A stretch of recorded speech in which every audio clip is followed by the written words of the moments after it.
Bora lá, gente, vamos começar mais um podcast B2B Sem Filtro. Hoje a gente está recebendo aqui duas visitas ilustres aqui pra gente, né? Pessoas que eu tenho uma admiração muito grande. Então, a gente está aqui com o Eduardo Gonçalves, que é advogado tributarista, um amigo de longa data aí, sócio da Gonçalves e Guerra. Celeida Laporta, que também é advogada tributarista, além de mediadora e também árbitra, né? E sócia da CS Views. E hoje a gente vai falar um pouquinho, né? Nosso tema hoje é um podcast bem diferente, na verdade, gente. Nosso terceiro episódio aqui, mas falando um pouquinho mais do mundo de negócios, né? Então, a gente trouxe para começar o ano de 2026 muito bem informado e também até para as empresas aí ficarem atentas a isso. A gente vai falar um pouquinho sobre a reforma tributária de 2026. E óbvio que eu vou puxar a sardinha um pouco para o meu lado aqui, entender um pouco de como que vai ficar caro o marketing para as empresas, né? E como que as agências também têm que fazer, entender esse novo negócio, novo modelo da reforma tributária. Então, vou deixar a Sara aqui, que é a nossa host, falar um pouquinho e perguntar um pouco aqui para o Edu e para a Celeida. E vou deixar também o Edu e a Celeida se apresentarem aí. Perfeito, Paulo. Sejam bem-vindos, Eduardo e Celeida. Então, para a gente começar esse nosso episódio, que é muito especial, né? Um episódio extra aí para esse comecinho de ano, eu queria entender com vocês o que de fato vai mudar de 2025 para 2026, o que as pessoas têm que estar se preparando, se organizando para isso. Obrigado pelo convite, Paulo. Obrigado, Sara. E eu estou aí atuando na área tributária há 20 anos e desde que eu comecei minha atuação, eu escuto a tal da reforma tributária. Verdade. Eu confesso que eu acreditava que não sairia, né? Só realmente passei a acreditar que ela iria sair quando ela foi aprovada.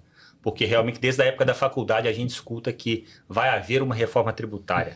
E a gente sabe o tanto que isso é difícil, né? Porque a gente está envolvendo aqui vários entes da federação, então tem União, tem estados, tem municípios, tem muitos interesses envolvidos, né? E realmente a reforma aconteceu. Mas quando a gente fala da reforma, é até importante a gente colocar que a gente está falando aqui da reforma do imposto sobre o consumo, dos impostos, né, sobre o consumo. Não é uma reforma de todo o sistema tributário. Então a gente está falando de quê? De PIS, COFINS, ICMS, ISS e do IPI.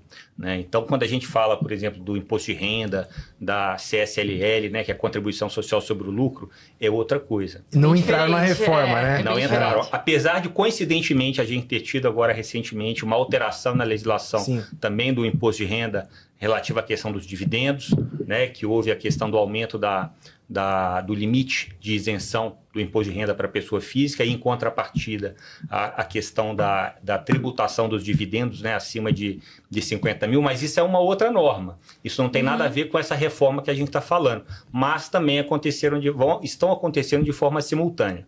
Né? Mas agora, quando a gente fala de reforma, a gente está falando de tributação sobre o consumo. E aí tem os vários interesses aí que estão envolvidos e os vários impactos que a gente vai ter aí nos próximos anos, né? Porque começa em 26, mas acaba só em 32. Então até lá tem muita coisa, são muitos estágios até a gente ter essa reforma completa. E Edu, fala um pouquinho pra gente, assim, quais setores você acha que vão sofrer mais impacto, né? Hoje a gente trabalha muito com a indústria, né? Tanto a gente na agência como você também, eu sei que trabalha muito com indústria. Mas no geral, quais setores vão ter mais impacto nessa questão da reforma tributária? Paulo, eu entendo que todo mundo. Eu acho que não tem como a gente falar quem vai ter mais impacto. Porque é uma mudança de sistema, né?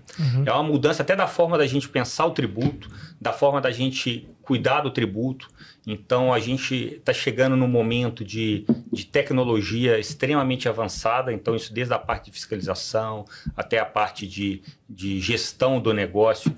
E todas as empresas vão ser impactadas, porque tratando de imposto sobre o consumo, quem consome?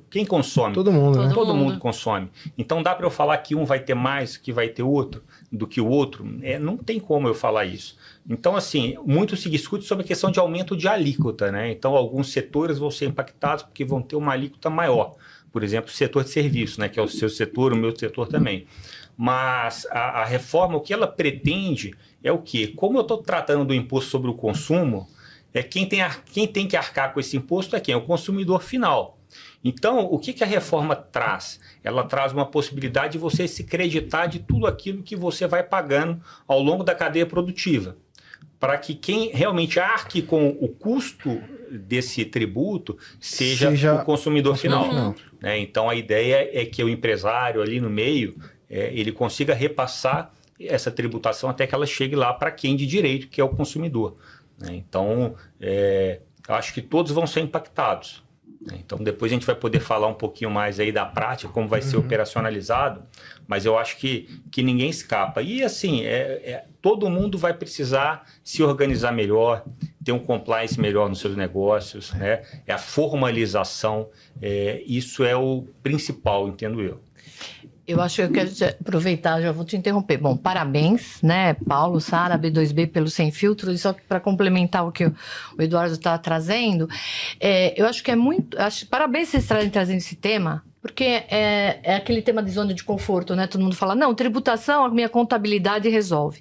E é importante trazer para os seus ouvintes, né, para o microempresário, para o empreendedor, que é uma responsabilidade dele, agora, muito mais do que aguardar a contabilidade falando, olha, você tem esse para pagar. É repensar na sua estratégia de negócio, na sua precificação, na sua área de marketing, em toda a estrutura. Então, assim, esse impacto, a gente falou hoje muito de inteligência artificial, os impactos. A reforma tributária, né, Eduardo, ela traz um impacto interno para as empresas que tem que ser revisto. Então, você vai ter que pensar na sua precificação, você tem que pensar se você tem um modelo de compliance. Até no modelo de negócio, né? Exatamente. O modelo de negócio aí muda um pouco, né? Porque não é simplesmente, é um novo tributo, minha contabilidade vai verificar e vai me mandar. É muito mais do que isso. Então, e já 2026, né, Eduardo, já começamos aí com uma fase de teste. Então, parabéns vocês trazerem esse tema agora, né, já muito preventivo aí em relação a 2026, porque é um tema a ser olhado realmente com uma lente bem detalhada por todo empreendedor. Se você quiser permanecer com o seu empreendimento, pense na sua reforma tributária e os impactos que ela vai trazer. Uma dúvida que eu tenho, assim, esse ano já era para as empresas terem se adequado, né? Assim, era uma coisa... Mas eu, pelo menos, não vejo muita movimentação disso. Pelo menos, acho que do nosso segmento, quase ninguém fala sobre esse assunto. Vocês acham que o brasileiro tem essa tendência de deixar sempre para a última hora resolver esses problemas, ainda mais quando a gente fala da parte de tributo, mas vocês acham que isso vai ter um impacto negativo nesse começo de ano? Vocês acham que vai ter também um pouco de evasão fiscal, o pessoal não pagando imposto? Como que vocês acham que vai ser esse começo de mudança agora para 2026, já que o pessoal não se preparou, né? Antes de vocês responderem essa pergunta, eu quero somar uma pergunta na pergunta do Paulo. Que realmente as pessoas não estão preparadas para isso nesse momento. E tem muita informação na internet e as pessoas acabam ficando assustadas e sem saber por onde começar, ficam perdidas. Então eu queria perguntar também para vocês quais cuidados que as pessoas têm que ter quando elas procuram informações sobre isso. Porque às vezes tem informação que não é verdade, tem informação que é fake news, então acaba gerando muitas confusões, muito conflito. Então eu queria que vocês esclarecessem um pouquinho disso, o que dá para confiar, o que é verdade e o que não é. Assim, a gente tem visto as grandes empresas criarem os seus comitês internos para poder discutir, para se preparar, mas eu falo muita média empresa, e até algumas grandes também, as pequenas, elas realmente não têm olhado muito, estão esperando muito a contabilidade vir e trazer como que vai ser a questão pronta, mas até as contabilidades estão tendo dificuldade nesse momento. E eu vejo que o principal ponto é que a gente está mudando a lógica do nosso sistema tributário. Igual eu falei, a gente tem esse nosso sistema nesse formato há muitos e muitos anos. Mas quem já foi aos Estados Unidos, por exemplo, quando você vai fazer uma compra, você chega lá, tem o preço da mercadoria e quando você vai no caixa, você paga outro preço. Por quê? Porque o tributo está em cima. No Brasil é o contrário, você tem o preço e ali dentro está o tributo, né? Então, quando o empresário recebe o dinheiro hoje, ele recebe o dinheiro da mercadoria mais o dinheiro do imposto. E lá no final do mês, no começo do outro mês, que ele vai pagar o imposto. Então, ele acha que aquele dinheiro ali é dele, né? E não que ele tem que do dar sócio dele. E que ele tem que dar um pedaço para o governo, mas não é isso. É porque dentro do preço, o tributo ele é por dentro do preço hoje. Mas com a reforma a gente vai mudar essa lógica. O preço agora vai ser do produto e o tributo vai ser calculado por fora. Então, quando você emitir sua nota, a nota é 100 de produto mais X de tributo. Então, e isso ainda vai ser automático. Então, quando você fizer o pagamento no cartão de crédito, no boleto, né, nos meios eletrônicos, o próprio sistema das fontes ali de pagadoras, né, dos bancos, das instituições financeiras, o sistema vai calcular já o imposto ali e vai mandar o imposto direto para o caixa do governo e você só vai receber o valor da mercadoria, que é o valor do seu produto, que é o split payment, né, que é o nome deste instituto que está sendo criado. Então, o empresário não vai ter mais aquele dinheiro ali na sua conta. E isso, para muita empresa, vai ser ruim, por quê? Porque ela perde aquele dinheiro um mês na conta dela, que ela usava ali no seu fluxo de caixa. Mas, por outro lado, o empresário ele começa a entender o que realmente é o seu preço. Então, ele sabe que é 100, que ele vai receber 100 e pronto. E ele não tem que preocupar de pagar o imposto em cima daquele 100. O imposto já está pago. Nisso eu vou diminuir sonegação, né? Então, aquelas empresas que atuam na informalidade vão perder, né? Vão perder espaço, porque muita empresa hoje ela ganha na sonegação. Por que ela consegue competir com você no preço? Porque ela não paga imposto. Então, assim, a gente vai ter uma formalização muito maior. E está mudando, então, essa lógica do sistema. E muita gente não está entendendo muito como que vai funcionar, né? Então, por exemplo, eu fui lá e contratei o seu serviço de marketing, né? Você é uma empresa, está no lucro presumido, no lucro real, por exemplo. E eu contratei o seu serviço. Quanto que é o seu serviço? É R$1.000. Tá bom, seu serviço é R$1.000. Hoje, dentro desse R$1.000, tem o ISS, né? O PIS/COFINS. Mas agora, a partir do momento que a reforma estiver toda implementada, né? Como que vai acontecer? R$1.000 é R$1.000 para você. Mas fora isso, tem um imposto que vai para o governo, que está aí na casa dos 28,5%. Então, o contratante que vai pagar, ele paga os R$1.000. Eu como agência, eu vou emitir lá o boleto, a nota de R$1.000, e aí junto com a nota vai vir ainda os 20 e tantos % lá de imposto que a empresa vai pagar a parte, digamos assim, né? Não, ele vai vir junto. Vamos pensar assim, a sua nota vai ter o campo lá do preço da mercadoria dos 1.000 e vai ter o campo do imposto, né? Dos 28 lá, dos 280. Né? Então, quando você for pagar, você vai pagar tudo junto, né? Na hora do pagamento, mas o meio de pagamento, ele vai fazer o split, igual que a gente jogou boliche, né? Sim, já vai mandar ele já vai mandar o imposto então, separado. Ele já vai mandar para um e para o Não outro. vai passar mais pela minha conta, então não vou ter mais aquele dinheiro fake na minha conta. Apesar do tomador do serviço ele ter pago o valor todo, a nota estava discriminada e você só recebeu o valor de mercadoria. É aí que você falou, né? Aí é importante assim, nesse momento, a empresa saber precificar corretamente, né? Exatamente. Porque se ela começar a precificar errado, ou ela vai ficar com um preço muito acima, porque ela vai colocar o mesmo tributo que ela calculava antes e aí ela fica fora do mercado, e acaba virando uma bagunça, né? Então, os prestadores de serviços, eles vão ter que realmente repensar todo o modelo de negócio, como a Celeda falou, né? E aí, complementando ainda, eu falei do lucro presumido e lucro real. Por quê? Porque essas empresas estão dentro aí desse novo modelo, né? E elas vão poder tomar crédito daquele valor. Então, por exemplo, ela pagou esses 280 nessa operação. Quando ela tiver uma próxima operação, ela tem aquilo como crédito. Lembra que esse imposto não é dela, é o consumidor que tem que pagar. Então, quando você fizer uma outra operação, você vai creditar daquele imposto que você pagou. E aí, o que vai acontecer? Por exemplo, eu contratei uma empresa que está no Simples Nacional. No Simples Nacional, eu vou ter duas situações. Eu vou ter a empresa do Simples Nacional que vai apurar o IBS e o CBS junto com o Simples, e vou ter a possibilidade dela separar o IBS e o CBS por fora. Então, se eu contratar a sua empresa e a sua empresa for do Simples e fizer essa apuração junta, eu não vou ter direito de me creditar. Que é o que é hoje, né? Porque hoje o Simples ele funciona dessa forma, né? Você não consegue acreditar ele, né? Só que se eu tiver no Simples e eu calcular ele por fora, aí você acredita. Aí eu tenho aquele valor, eu posso acreditar. Então, quando eu for contratar, eu preciso saber qual regime que você está. Por quê? Vamos fazer então aqui uma simulação. Eu vou contratar um serviço de marketing a R$1.000. Eu tenho uma possibilidade de uma empresa que está no lucro real ou presumido, uma possibilidade de uma empresa que está no Simples calculando por dentro, uma empresa que está no Simples calculando por fora e uma pessoa física. Tá. Pessoa física está fora do sistema. Então, se eu paguei o mesmo valor de 1.000 da pessoa física, eu não acredito. Da empresa do Simples que calcula por dentro, eu não acredito. Da pessoa do Simples, que calcula por fora, e do presumido e real, eu acredito. Então, eu paguei 1.000, Mas tem eu vou recuperar 1.280 de crédito para você utilizar. Eu vou recuperar aquele valor. Então, eu paguei 1.000, mas eu vou ter direito a bater. Eu paguei 1.000 não, né? Eu paguei o 1.280. Então, esse 280, eu vou poder aproveitar. Diferente se for uma pessoa física, se for uma empresa que está no Simples. Então, assim, é um momento de revisitar, né, o seu modelo tributário, né, ver o seu planejamento, né, tributário ali, para você poder ver. Vale mesmo a pena eu estar no regime? Primeiro porque, eu até brinco, né? Eu falo assim, o Simples, na verdade, ele não devia se chamar Simples, ele podia até chamar Baratos, porque Simples ele não é. Né? Porque você sempre varia, né? A sua carga do mês depende do que você arrecadou no mês anterior, tem um monte de anexo à lei. Então, simples não é, né?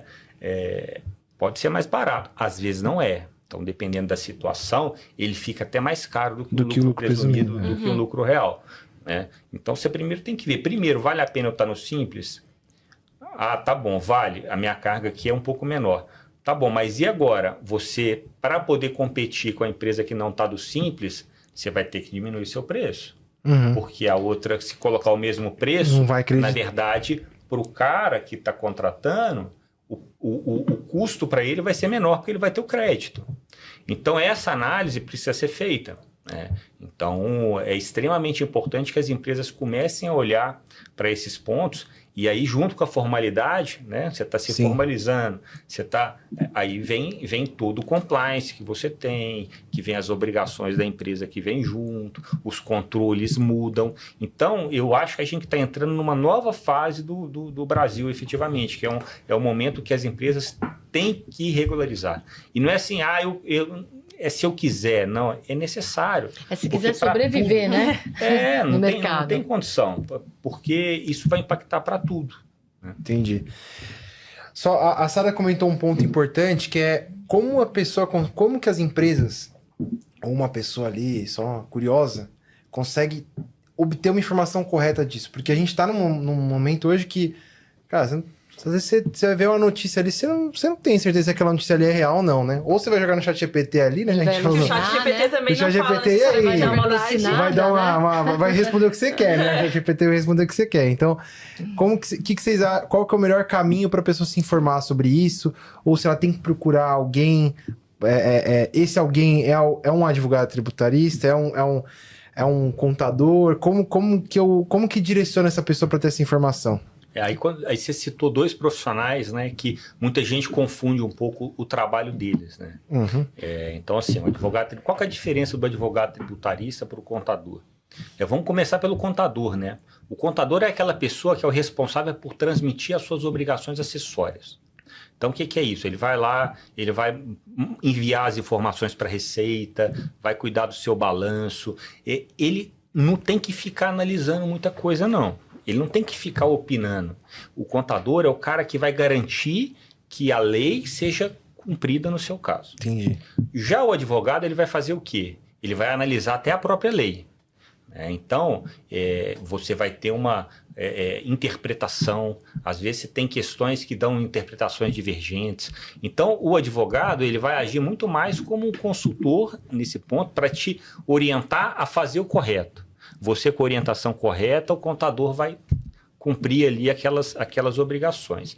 Então, assim, o contador hoje, ele está fazendo o quê? Ele está se inteirando de como que vai ser o cumprimento dessas obrigações. É a melhor pessoa para você saber sobre a nota fiscal, sobre as declarações, é o contador, né? Porque esse é o trabalho dele, ele trabalha com isso. E o advogado?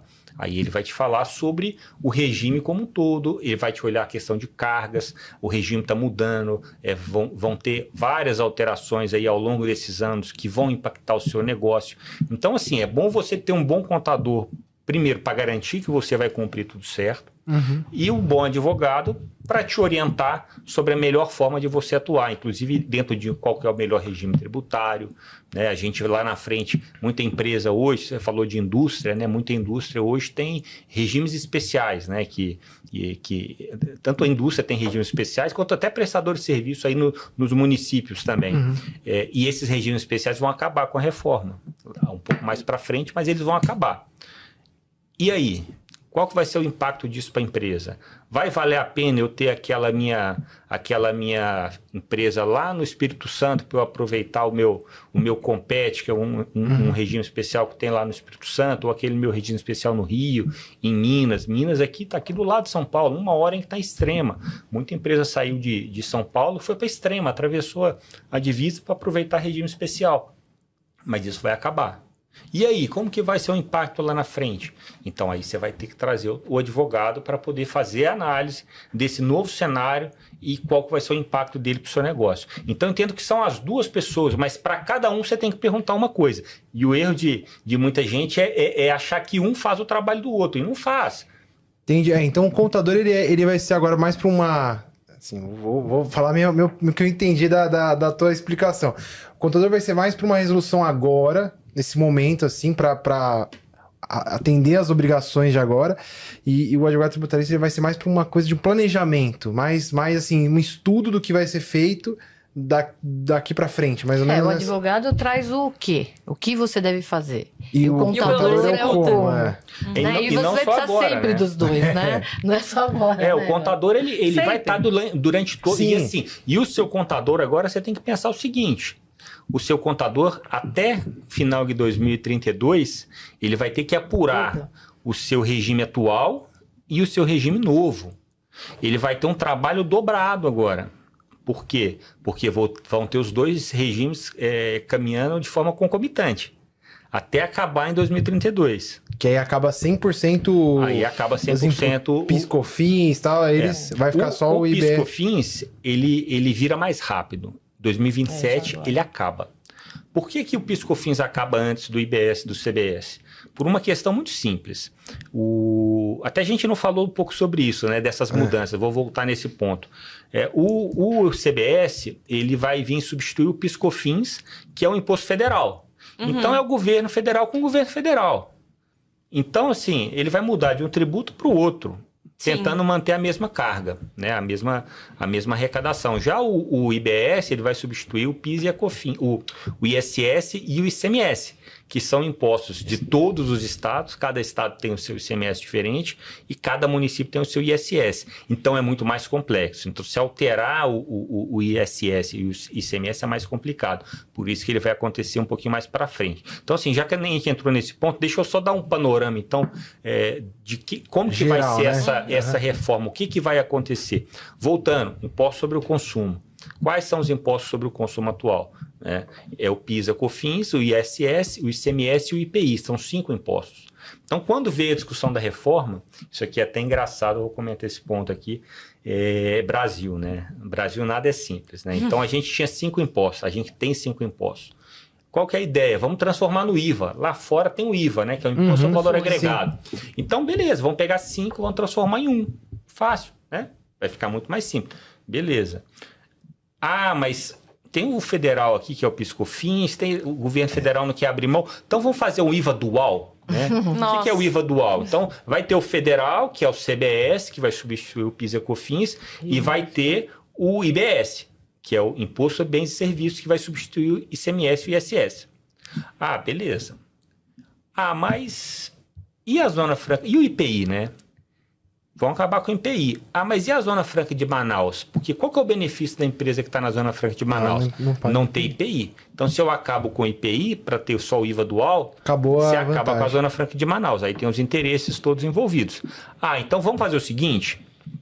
A gente não acaba com o IPI, mas aqueles produtos que têm fabricação na Zona Franca de Manaus, na Zona Franca de Manaus, eles continuam zero, mas fora da Zona Franca de Manaus vai ter tributação do IPI. Então, eu vou fabricar um televisor.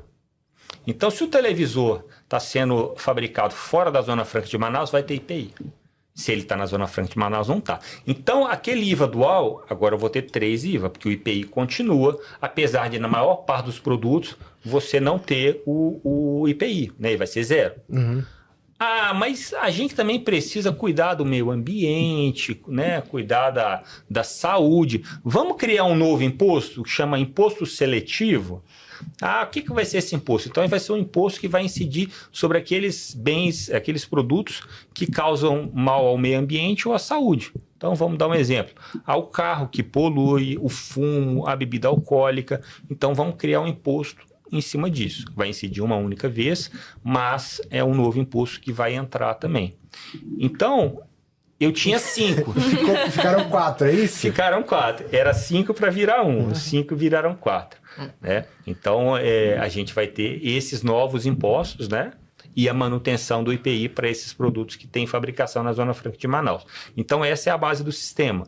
Né? E aí, ali dentro, a gente tem as peculiaridades desse sistema, que é esse direito ao creditamento amplo. Então, todo aquele imposto que você pagar, você vai poder tomar crédito dele. Você vai ter o fim dos incentivos fiscais regionais. Né? Então, a empresa está lá em Camaçari, a empresa automotiva. Porque, beleza, você acaba com isso. Como que eles vão ter que gerar outras formas de você povoar esses lugares onde você trouxe incentivo fiscal? Que nem você falou, Espírito Santo. A agência tem cliente lá. E é uma região que muitas empresas foram para lá por conta disso. Então, o que vai acontecer com essa mudança toda? O pessoal não vai ter mais essa vantagem. Que aí até minha próxima pergunta que era falar assim, um pouquinho... Que vai mudar um pouco as disputas, né? Você perde isso, né? Então, o que muda mais no sistema? Primeiro, aquela empresa que estava lá, estava contribuindo lá para o Estado. Né?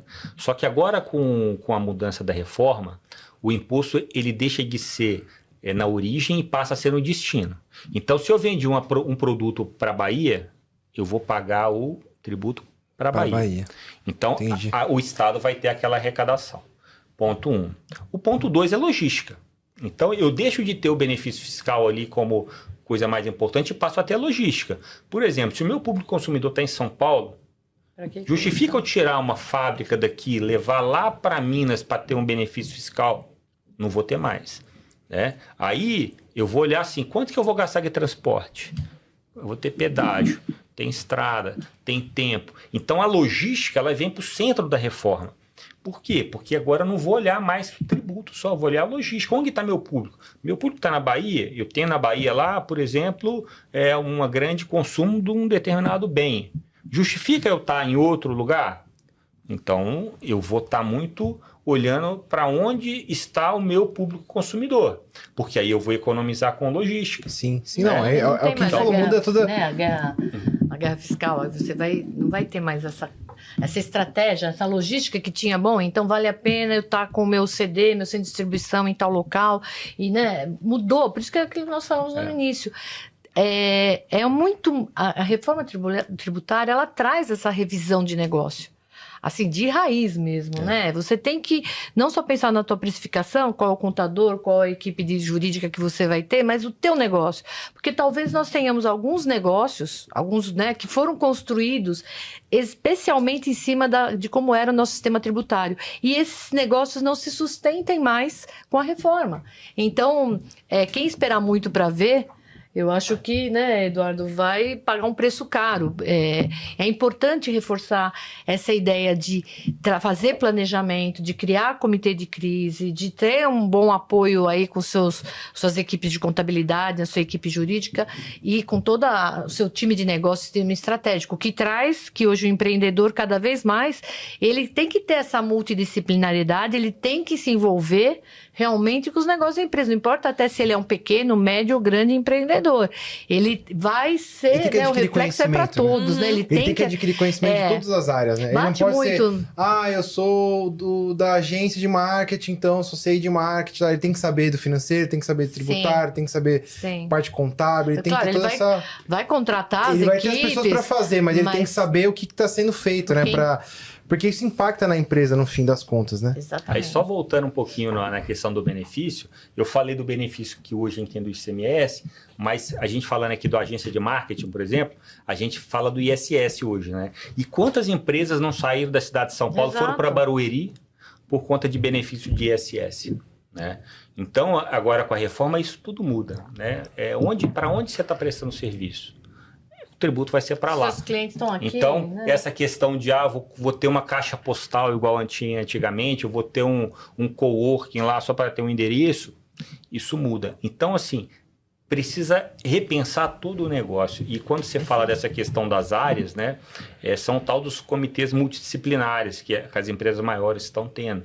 Porque quando eu estou falando da reforma, então eu vou falar de quê? Eu vou falar de tributação, vou falar da parte fiscal, vou falar da parte contábil, vou falar da parte de logística, eu vou falar da parte de TI, né? Porque muda tudo, seus sistemas vão ter que mudar, seus controles vão ter que mudar. Entra a questão de governança, entra também, eu vou ter que rever contrato, o jurídico está vindo junto também. Então, assim, não adianta você olhar agora só para o tributário, né? Você realmente tem que fazer uma revisão de negócio. É uma cascata, né, que vai ter, né? Vai ser um momento de bastante mudança aí, né? Bastante mudança. Eu acho que isso é importante, porque ainda mais considerando que no Brasil nós temos, acho que 80% das empresas são empresas familiares, né? Pequenas, médias empresas aí. Onde nós sabemos a dificuldade toda que nós temos de gestão, por conta do modelo de empresas, de como elas são criadas, etc. Então, eu acho que nós vamos passar, o Brasil vai passar por um patamar de profissionalização não só da dos indústria, empresários, né? dos empresários. O empreendedorismo, ele passa por um novo patamar. Então, traz essa responsabilidade de quem quer estar aqui.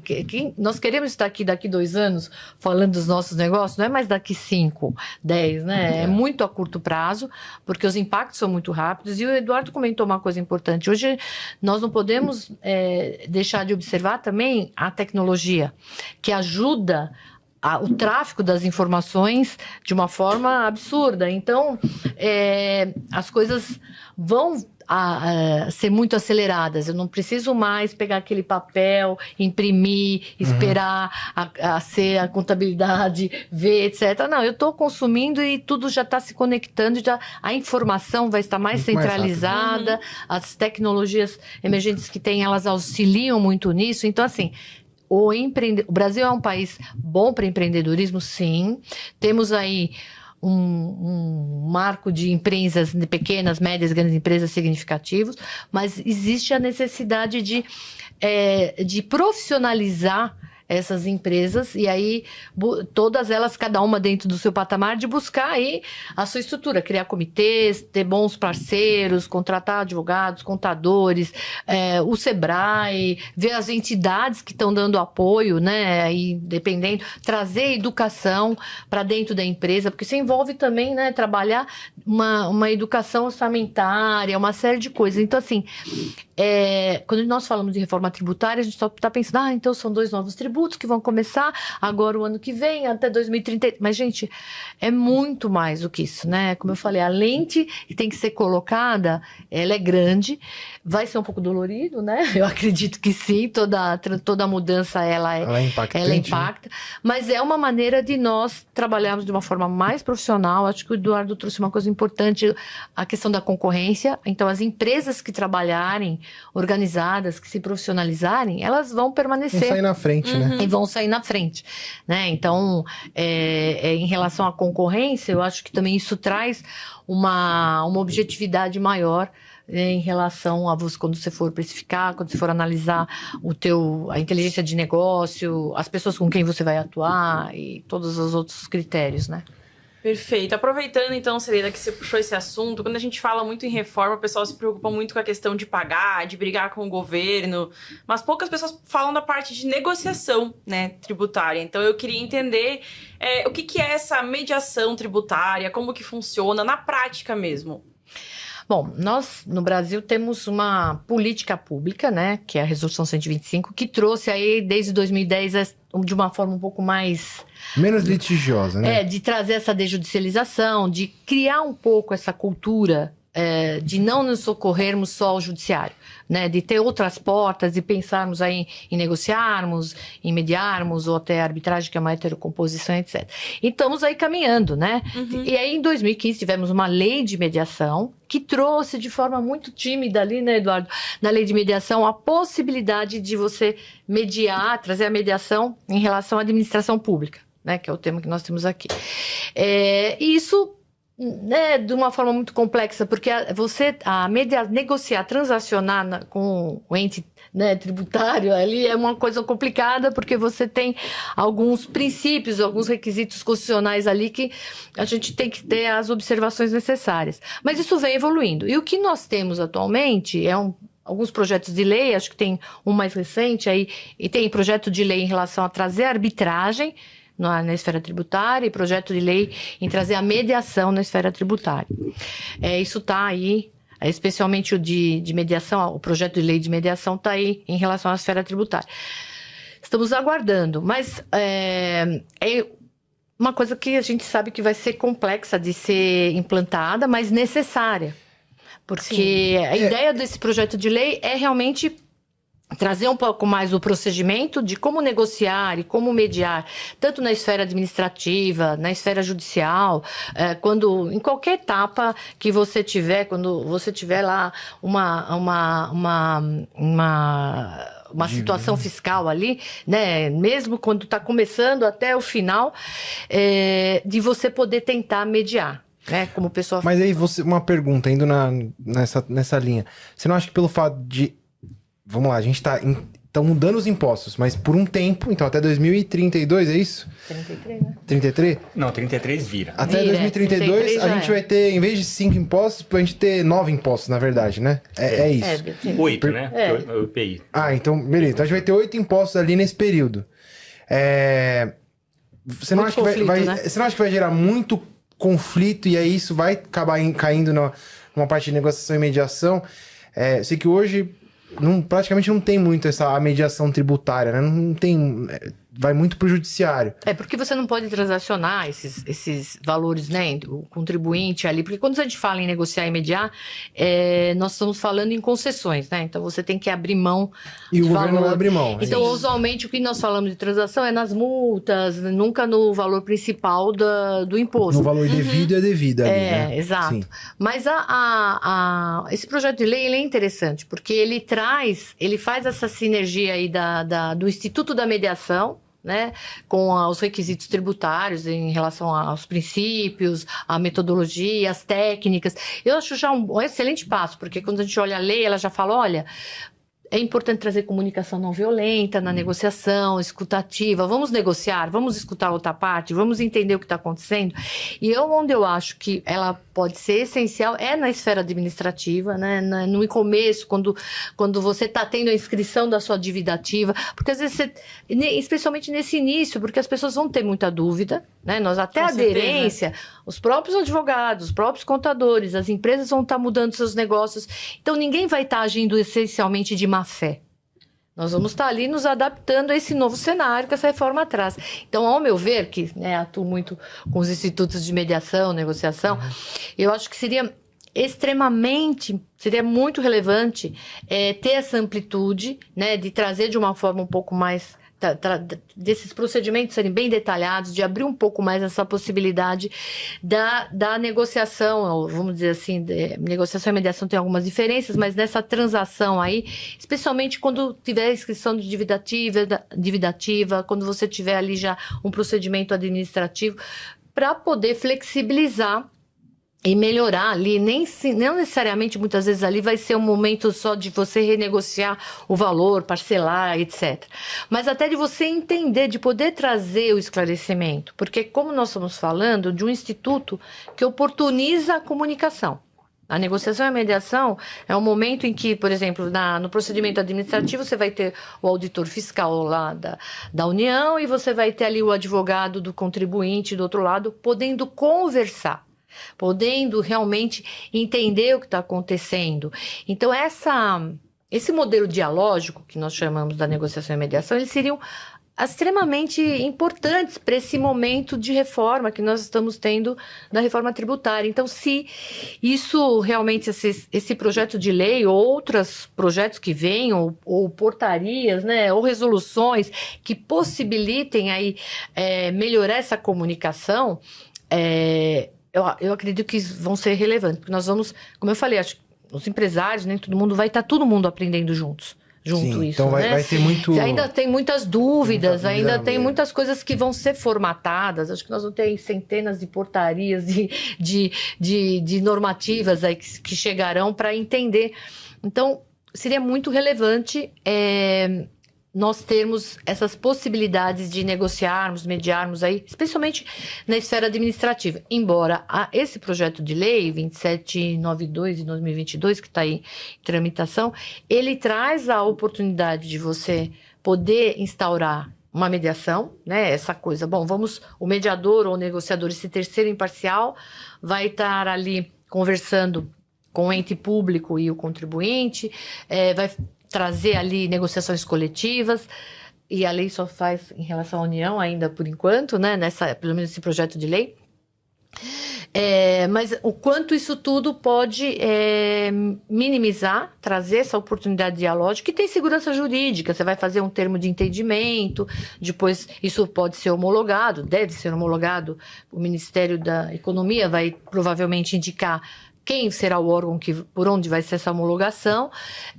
Então, o que nós sempre falamos vai trazer toda uma segurança jurídica, mas minimizando, senão a quantidade de processos que nós vamos ter aí, de execuções fiscais, o doutor Eduardo vai ficar muito feliz, ele não vai dar conta lá do escritório dele de tributário.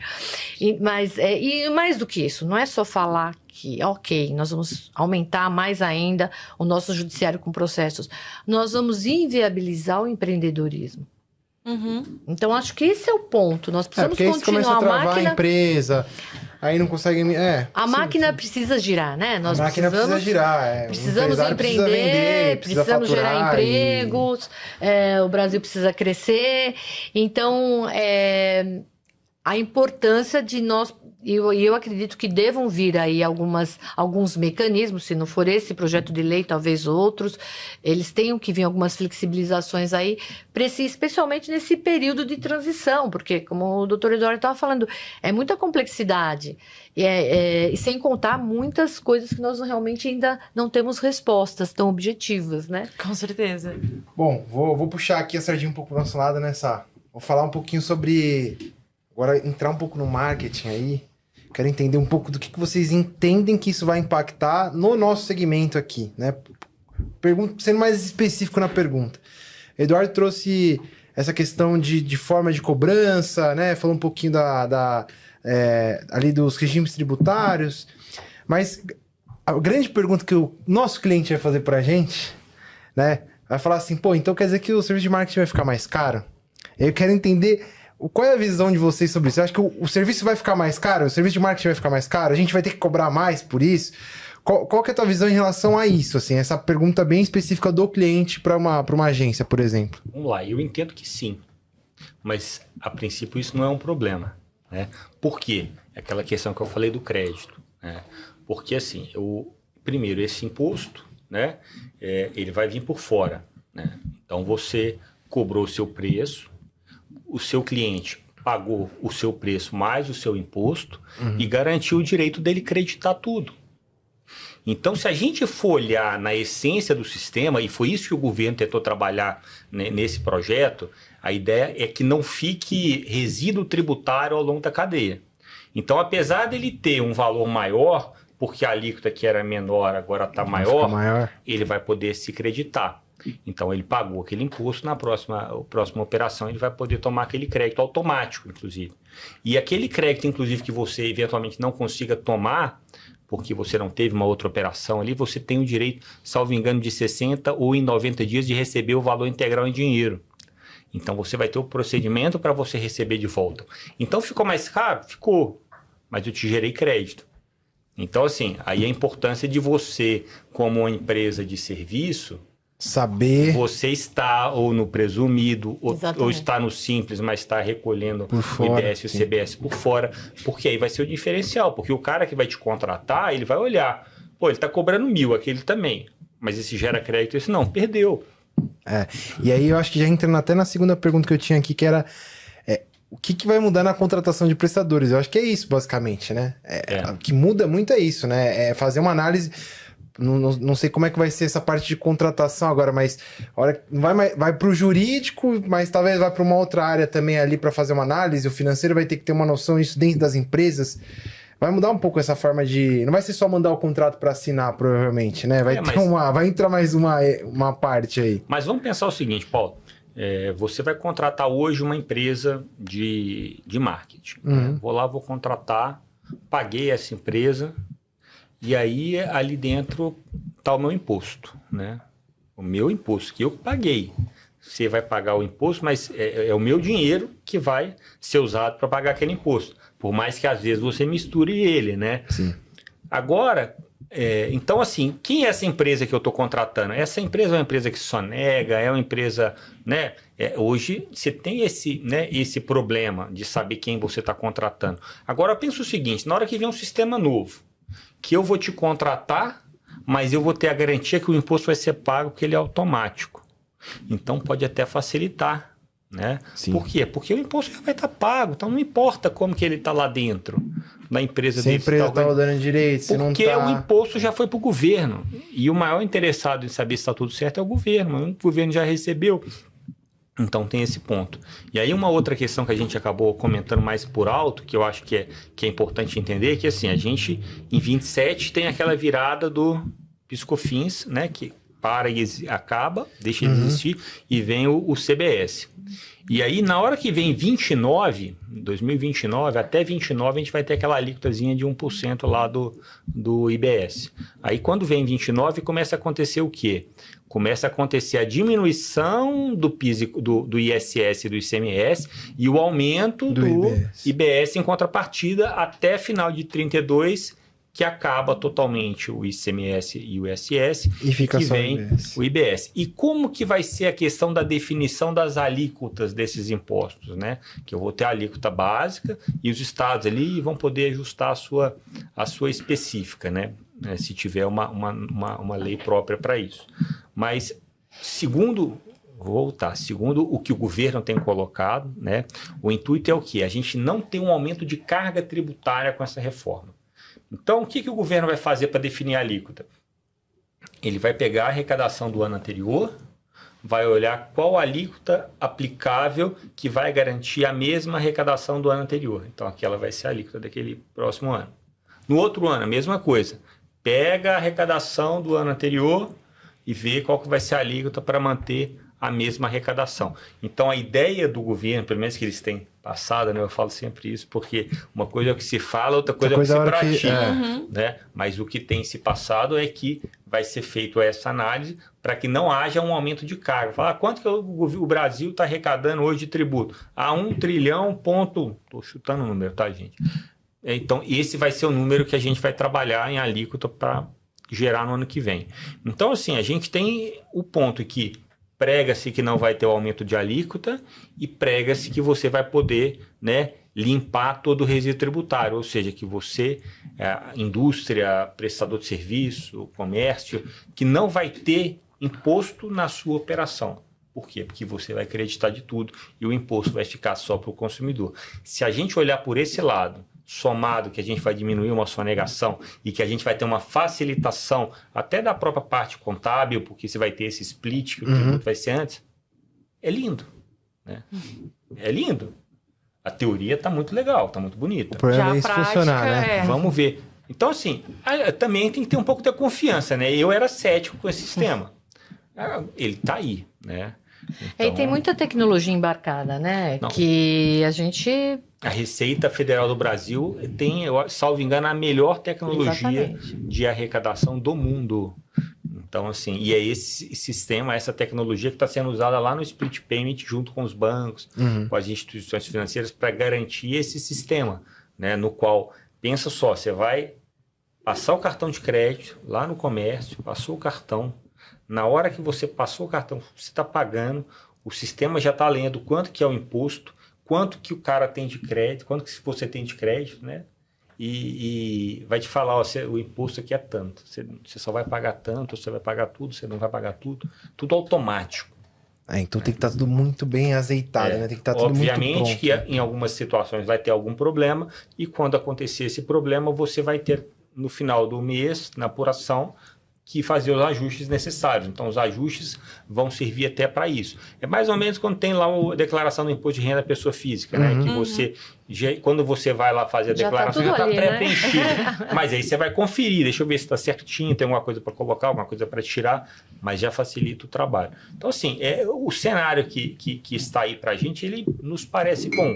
Né? Mas eu vou ter os dois sistemas juntos até lá na frente, né? Eu vou ter ainda a necessidade de compreender o sistema vai ter que ser treinado, a gente vai ter que aprender, todo mundo aprender e pensar de forma... Eu acho que o mais difícil é a gente pensar... É o tal do mindset, o né? mindset, e você pensar de forma diferente. Aí também a gente estava conversando um pouquinho antes, né, sobre a questão do Meta, né? Os anúncios pro ano que vem, né, do Meta.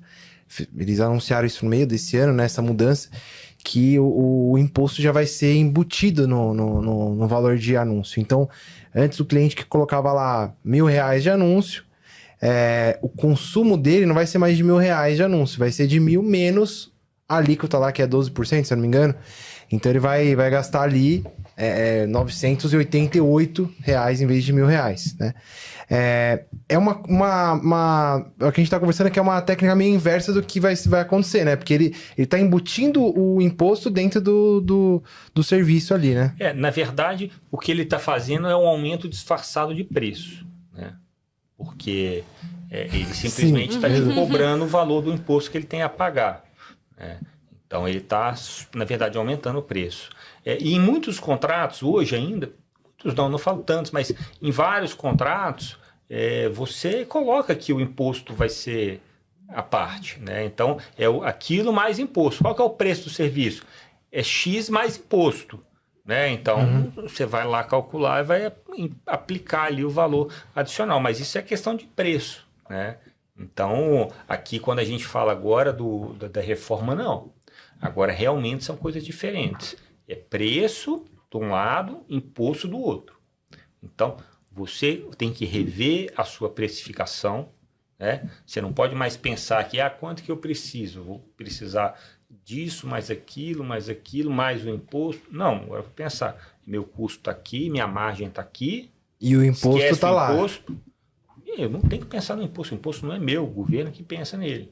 Entendi. Então, tende a facilitar, né? Eu acho que... Entendi. Não, show de bola. Eu acho que agora a gente já está indo já para os finalmente do nosso podcast, né? Acho que a gente trouxe muita informação, né? Mas tem algumas dúvidas ainda aí, alguns pontos para a gente bater um papo aí. Essa pergunta a gente pode esperar um pouco mais de oportunidade para as empresas prestadoras de serviço ou um pouco mais de caos? Pelo que vocês falaram, os dois, né? Principalmente nesse começo, como a Celeida falou, até se adaptarem, até todo mundo tá mais, assim, acostumado, né? Porque vai ser um baque, assim, uma mudança. A resposta começa com a primeira pergunta do curso de Direito. Depende. Não. Não, a gente também usa lá no marketing. Vocês também usam no marketing, depende. Não, porque, vejam bem, gente, tudo... É uma questão de, como nós falamos, do famoso mindset, né? De ter uma mudança de olhar em relação a tributo, né? Imposto, porque sempre é uma coisa que, se você chegar para o empresário, você falar, e aí, como é que é o seu imposto? Quanto que você está pagando? Eu não sei, veja lá com o meu contador, eu tenho que faturar tanto por mês, tenho que pensar no meu negócio. E agora, realmente, tem que mudar. É uma questão de educação financeira que também a gente precisa trazer mais forte. E também para o consumidor, né? Isso envolve pessoa física e jurídica, né? No sentido mais amplo, de ter planejamento, de fazer planejamento. Então, as empresas hoje, a gente fala muito de governança, então ela é uma empresa pequena, média, não importa. Tem que estruturar, tem que fazer planejamento, tem que olhar como é que está a inteligência do seu negócio, saber quem são os seus parceiros, entender no caso de uma prestação de serviço, como que essa esteira da tua prestação de serviço, o que ela envolve, essa precificação atual, ela vai mudar nesse novo cenário, né? Então, isso envolve estudar, procurar bons parceiros, bons consultores e realmente abraçar isso de forma preventiva. Eu trabalho muito com a parte, né, nos modelos preventivos aí de negociação, mediação. Então, eu sempre falo, gente, quanto antes você puder trabalhar de forma em que você se planeja, em que você previne, né? Melhor. Então, é melhor. Então, também em relação aos seus parceiros, fornecedores, clientes, entender como que estão trabalhando, isso vai ser muito importante, porque isso que vai diferenciar mercado.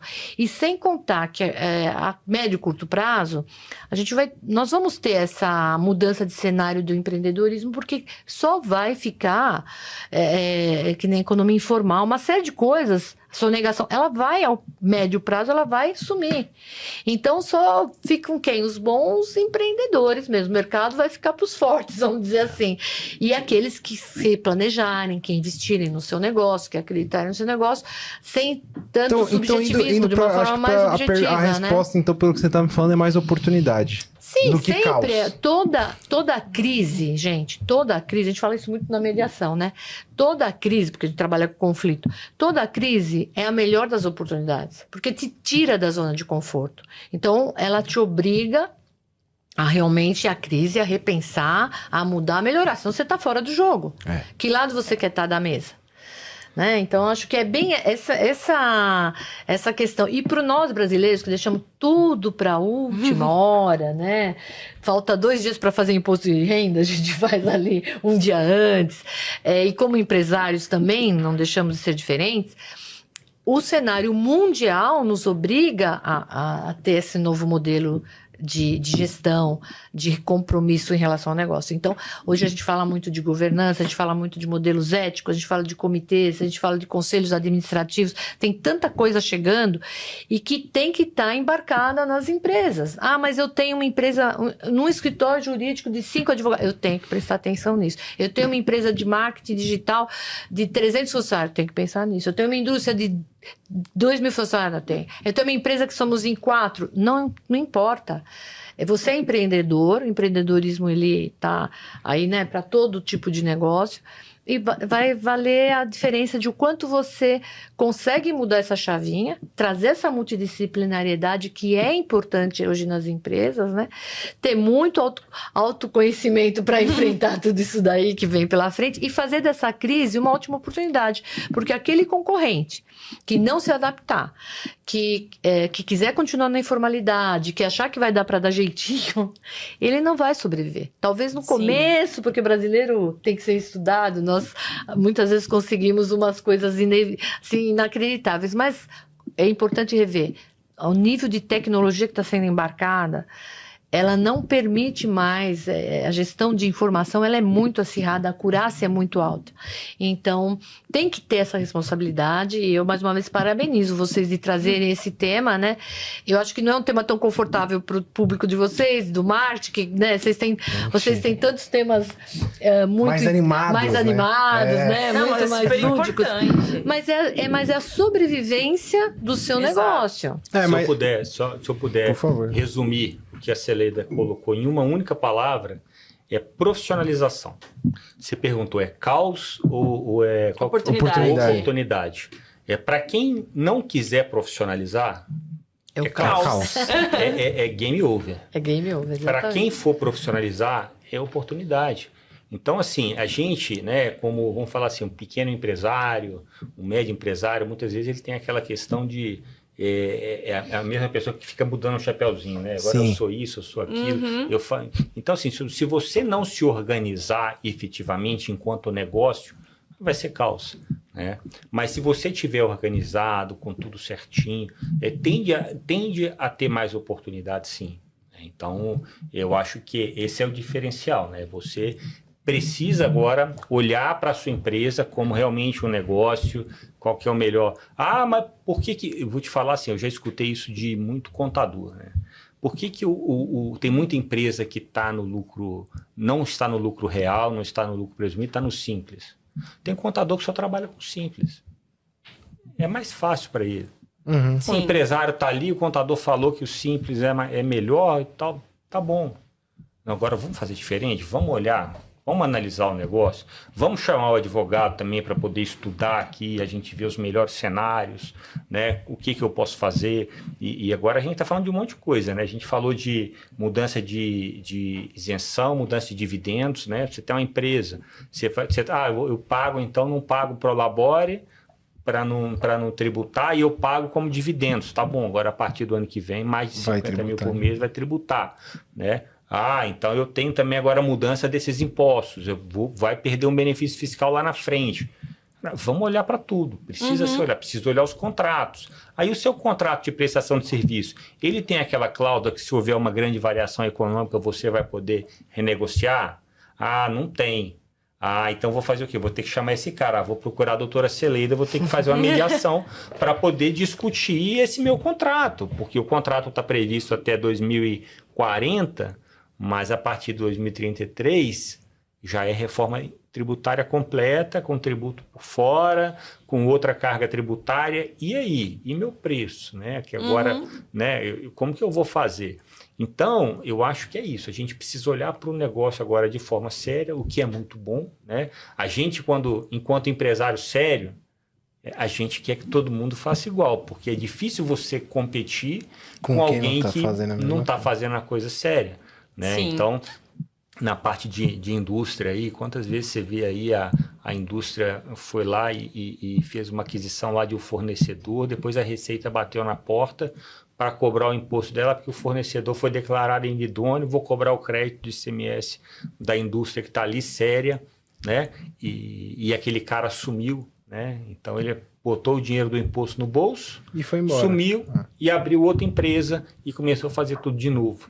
Então, assim, com a ideia da reforma, com a ideia do split, com essa questão da organização, tende a melhorar o nível de Brasil, vamos falar assim, né, que já é tão complicado. A gente vê aqui, né, esses dias aí foi muito divulgado na mídia a questão do Paraguai, né, a saída de indústrias para o Paraguai, a Lupo mesmo foi para o Paraguai.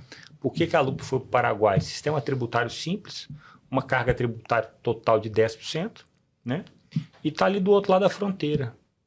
Então, assim, enquanto o Brasil não profissionalizar, não tornar as coisas mais simples, mais barato para o empreendedor, vai perder.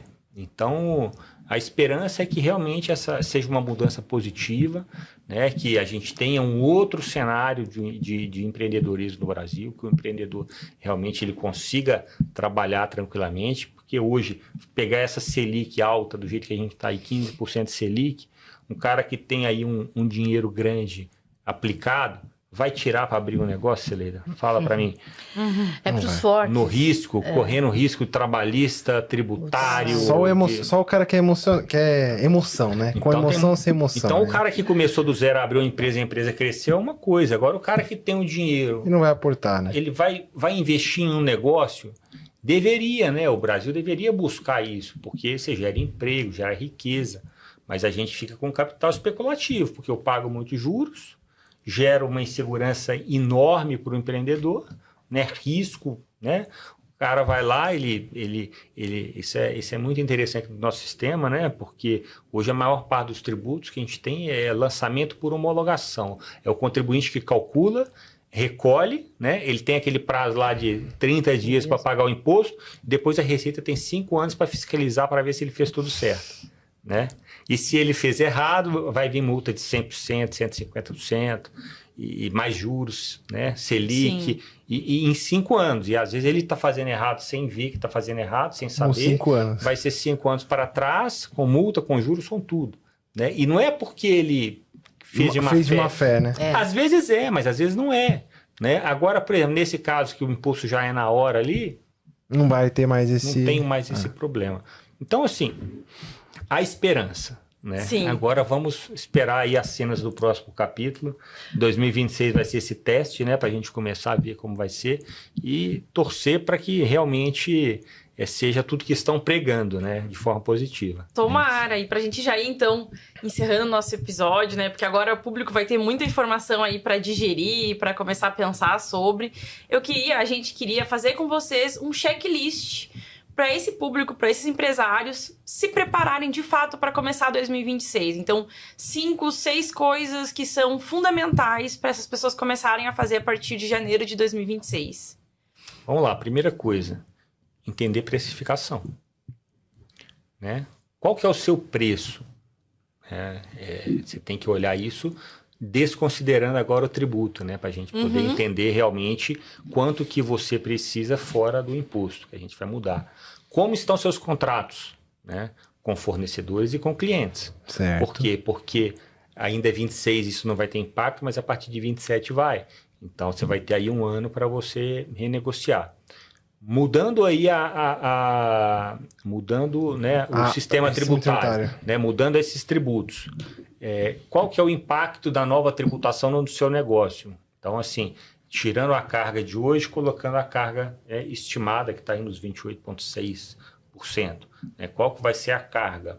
Né? Eu acho que esse é o outro ponto essencial. Você tem benefício fiscal, seja municipal, seja estadual, e se tirar, vale você estar ali naquele lugar onde você está?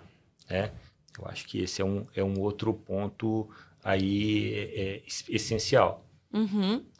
Como que vai ser o seu fluxo? Como que é o seu fluxo de caixa?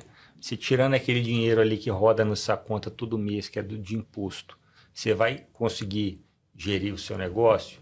Né? Então, tem que olhar para a questão de fluxo de caixa.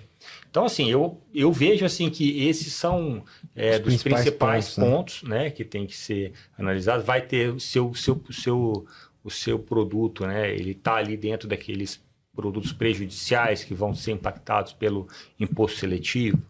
Né? Então, acho que esses são os principais pontos que precisam ser olhados, né? E olhados já, porque pensa uma mudança de uma planta industrial. Né? Eu tenho lá automotivas lá em Camaçari, lá na Bahia. Você tirar uma empresa de lá e trazer para... Vou trazer para São Bernardo aqui. Qual que é o custo disso, né? E é rápido? Você vai fazer isso então de pro dia? Não. Então, algumas dessas mudanças, elas demandam um tempo, né? Então, quanto antes a gente conseguir fazer, simular cenário, discutir, avaliar, eu acho que melhor, é importante. Porque quando você começa a olhar realmente, né, com responsabilidade toda essa situação, você vai identificar essa crise, esse caos, mas aquilo que nós falamos, você também pode aproveitar e já identificar uma série de oportunidades, porque de repente aquilo que nós estamos falando, aquela planta naquele local que você achava, mais do que o problema do imposto, da mudança tributária, de repente você vai fazer uma análise tão profunda daquele teu negócio que você vai ver que até de como você estava operando já não era o ideal. Então, também vou trazer a minha sardinha aqui, né? O que nós trabalhamos sempre muito em relação à mediação e negociação é desenvolver opções. Né? Pensar nas oportunidades, pensar fora da caixa, que é uma coisa que também isso vai levar, obviamente, todo empresário, todo empreendedor a fazer, por uma maneira ou por outra. Então, assim, e se você não tiver coragem, né, de enfrentar isso, porque é dolorido, né? A gente sente aquela dor, nossa, eu não quero saber como que é esse tributo.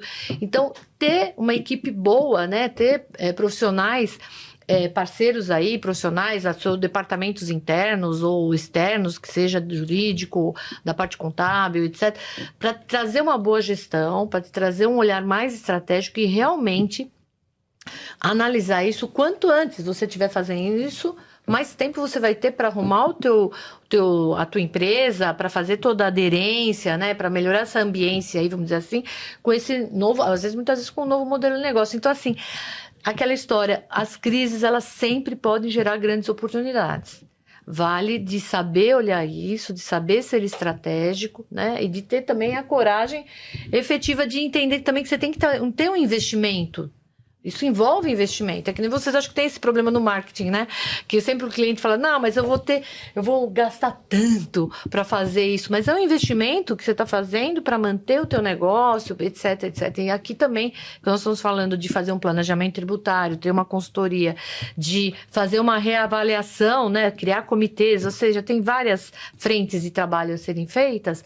É um investimento que você está fazendo para a manutenção e para o crescimento do teu negócio. Perfeito. Bom, gente, então chegamos ao fim. Vou deixar a Sara fazer as últimas considerações do nosso podcast e já convidar também para o próximo, né? É isso. Então, primeiro, Celeida e Eduardo, muito obrigado pela participação de vocês. É um episódio super importante. Realmente é uma temática que sai um pouquinho do que a gente está acostumado. Só que não tem como, quando a gente fala de negócios e a gente fala de marketing, a gente não falar sobre essa reforma tributária que vai impactar tanto no nosso trabalho, né? Então, foi extremamente importante vocês compartilharem com a gente todo esse conhecimento e essa experiência. Então, muito obrigada. Tenho certeza que nosso público vai utilizar muito todas essas informações no ano que vem. E para quem está nos assistindo, se vocês gostaram desse episódio e dos 2 anteriores, segue o nosso canal, comenta aqui embaixo, compartilhe o vídeo e não deixem de acompanhar os próximos episódios. Até a próxima!